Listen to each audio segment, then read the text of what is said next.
Well, oddly enough, in Virginia at least, the nonprofit affordable housing field has been one of the leaders in green building.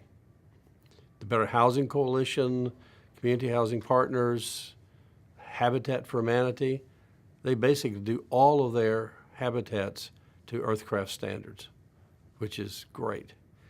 One of the reasons, kind of a core reason, in addition to the broader environmental reasons, is that low-income people especially need housing that's affordable to them, and they need to make sure that their energy bills are affordable.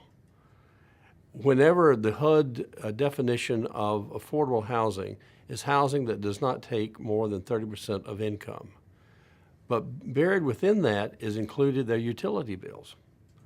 So if your utility bill is outrageous, which many of them are, then you're paying so much more for your housing than you need to or that you can afford. And so through a variety of ways, we started working on that. Now the Better Housing Coalition, which is by far the largest affordable housing organization here in the city, they do all their stuff to green standards. And I just heard the other day that they are now just about to complete their first 3 net zero energy houses. That's great. Health, indoor air quality is a major component of green building. And energy is probably, if you had to pick one, is first because it affects so much else beyond it. But health and quality, indoor air quality is very important. And because like we spend like 90% of our time indoors. If you have air that's not healthy for a whole wide variety of reasons, it's the biggest single threat to your health. So we need to make sure that if when we're building any kind of housing, that it needs to be safe, it needs to have good indoor air quality, it needs to be very energy efficient, it needs to be water resource efficient. Water is the next big problem.